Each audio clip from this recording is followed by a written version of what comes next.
அப்பா அந்த லேடி கூட தான் இருக்காருன்னு சொன்னதும் அம்மா வந்து எந்த லேடின்னு கேட்க நம்ம பசங்க எல்லாருமே ஷாக் ஆகுறாங்க.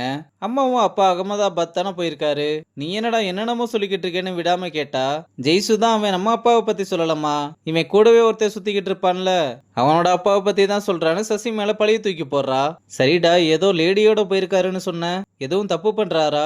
இல்லம்மா, அந்த லேடி ஒரு லேண்டு விஷயமா கூப்பிட்டு போயிருக்காங்க, அவரும் கூட போயிருக்காரு. அந்த லேண்டுக்கு பட்டா இல்லைன்னு ஏமாத்த ட்ரை பண்ணிருக்காங்க, ஆனா மாட்டிக்கிட்டாருன்னு. அதை இதன்னு சொல்லி எப்படியோ சமாளிக்க ஜெய்சுவோட சமாளிக்கிற திறனை பார்த்து நம்ம பசங்க எல்லாருமே பாராட்டுறாங்க. அப்படிதான் யாரும் யாரையும் ஏமாத்த பார்த்தாங்கன்னா ஏதாவது ஒரு நாள் கண்டிப்பா மாட்டுவாங்க. அதனால யாரையுமே ஏமாத்த கூடாது, புரியுதான்னு நம்ம பசங்களுக்கு அட்வைஸ் பண்ண மீராவும் இதெல்லாம் கேட்டு நைஸா வந்து, எனக்கு தலை சுத்துற மாதிரி இருக்கு, கொஞ்சம் சாப்பாடு போடுறியான்னு கேட்க அம்மாவும் எல்லாரையுமே வாங்க நான் எடுத்து வைக்கிறேன்னு சொல்லிட்டு போறாங்க. அப்புறம் எல்லாரும் சேர்ந்து சாப்பிட்டுக்கிட்டு இருக்கும்போது அப்பா கிட்ட கால் பண்ணி பேசுமான்னு சொன்னா, இல்லடா அவர் வேலையா இருப்பாருன்னு சொன்னதும், உன்கிட்ட பேசுறதை விட அப்படி என்ன வேலைன்னு பசங்க அம்மாவோட மொபைல் எடுத்து வீடியோ கால் பண்ண இந்த பக்கம் அப்பா வீடியோ கால் வராத பார்த்ததும், பொதுவா இந்த மாதிரி வீடியோ கால்லாம் பண்ண மாட்டாளேன்னு அப்பா அந்த காலை அட்டன் பண்ணாம விடுறாரு. இருந்தாலும் அப்பா அதையும் நினைச்சுக்கிட்டு இருந்து எதுவும் முக்கியமான விஷயமா இருக்குமோன்னு நான் போய் வீடியோ கால் பேசிட்டு வரேன்னு சொல்லிட்டு போறாரு. இங்க ஹரிணியும் அவங்களோட பொண்ணும் கூட போயிருக்கான்னு கேட்க, இல்ல அந்த பொண்ணு இங்கதான் இருக்கா, ஆனா இன்னொரு முக்கியமான விஷயம், அந்த பொண்ணு நம்ம அப்பாவோட பொண்ணு இல்ல. என்னடா சொல்ற, அப்ப அந்த பொண்ணுக்கு அப்பா இருக்காரா இல்லையா? இல்ல, அவர் இப்ப ஜெயில இருக்காரு. இதுவும் நல்ல விஷயம்தான். இனி அப்பாவை அந்த லேடியை மீட் பண்ண விடாம வச்சுக்கிட்டோம்னா அப்பதான் அவங்களுக்குள்ள சண்டை வந்து அவங்க பிரிய வாய்ப்பு இருக்கு.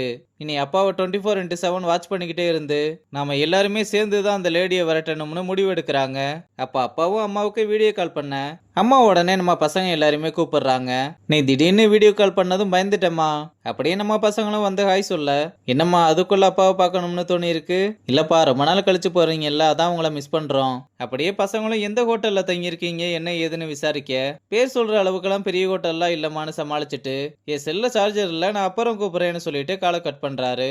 மறுநாள் மீரா அவங்களோட கடைக்கு கிளம்பி வர மேனேஜரும் என்னம்மா எதுவும் ட்ரெஸ் எடுக்க வந்திருக்கேன்னு கேட்டா, இல்ல நான் சார்ஜ் எடுக்க வந்திருக்கேன்னு.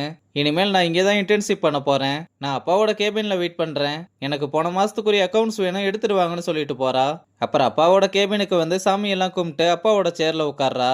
இங்க அப்பாவோட டீலும் நல்லபடியா நடந்து முடிய அப்பா ரொம்ப எமோஷனலா, நீ இல்லைன்னா இது எதுவுமே நடந்திருக்காது, நீ பண்ண இந்த உதவியை நான் வாழ்நாள் முழுவதும் மறக்க மாட்டேன்னு சொல்லிட்டு போறாரு. அப்ப மீராவும் அப்பாவுக்கு கால் பண்ணி, இன்னைக்கு தான்ப்பா இன்டர்ன்ஷிப்போட லாஸ்ட் டேட்னு சொல்ல, இருமா நான் என் ஃப்ரெண்டு கிட்ட பேசிட்டு லைனுக்கு வரேன்னு சொன்னா, இல்லப்பா நான் நம்ம கடையில இன்டர்ன்ஷிப் பண்ணிக்கிறேன், நானும் இப்ப கடையில தான் இருக்கேன், நீங்க எதுனாலும் நேர்ல வாங்க நம்ம பேசிக்கலாம்னு சொல்லிட்டு காலை கட் பண்றா. இதனால அப்பாவும் ரொம்ப டென்ஷன் ஆகுறாரு. இங்க மேனேஜரும் ஃபைல் எடுத்துட்டு வந்து கொடுக்க மீராவும் அதை வாங்கி செக் பண்ணி பார்த்துக்கிட்டு இருக்கா. இங்க அஸ்வினும் வந்து அம்மாவுக்கு இப்ப எப்படி இருக்குன்னு விசாரிச்சுட்டு மீராவை எங்கன்னு கேட்க, அவளுக்கு காலையிலேயே இன்டர்ன்ஷிப் இருக்குன்னு போயிட்டா. ஏன் நீ போகலையா? இல்ல நான் பூனே மேட்சுக்காக பிராக்டிஸ் பண்ணிக்கிட்டு இருக்கேன். ஆனா மீரா பிராக்டிஸ்க்கே வராம ஏதோ படிக்கணும்னு சொல்றா, இன்டர்ன்ஷிப்லாம் வேற இருக்குன்னு சொல்றா. அவளுக்கு படிப்புல ஆர்வம் வர்றது நல்ல விஷயம் தானடா.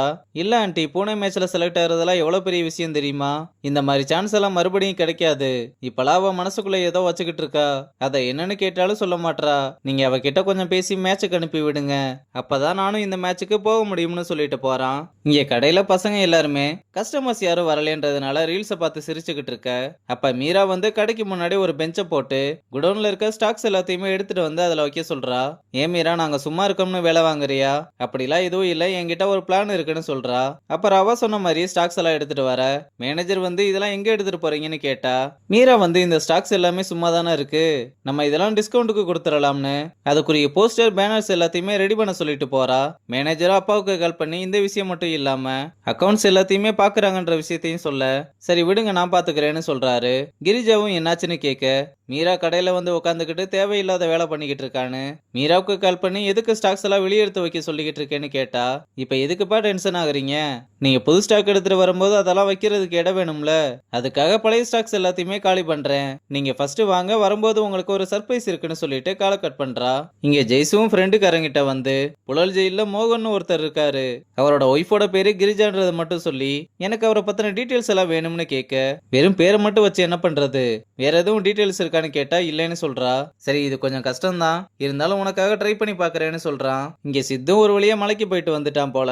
அதனால ஹரிணிக்கும் பிரசாதம்லாம் கொடுத்துட்டு, இன்னைக்கு நீ கேட்ட ஒரு வாரம் முடிஞ்சது, என்ன முடிவு பண்ணிருக்கேன்னு கேட்டா, அதை நான் அப்புறம் சொல்றேன்னு சொன்னதும், ஏற்கனவே நீ கொடுத்த டைம்லாம் முடிஞ்சது, நீ இப்ப என்ன லவ் பண்றியா இல்லையா? கண்டிப்பா இப்பவே சொல்லியாகணுமா? ஏற்கனவே எனக்கு செம்ம ப்ரெஷரா இருக்கு, ப்ளீஸ் சொல்லிரு. சரி நீங்க என்ன லவ் பண்றேன்னு சொன்னீங்கல்ல, உங்களோட லவ் இன்னைக்கு எவ்வளவு ஸ்ட்ராங்கா இருக்குன்னு பார்த்துட்டு முடிவெடுக்கலாம்னு சொல்றதோட இந்த எபிசோட முடிச்சிருக்காங்க.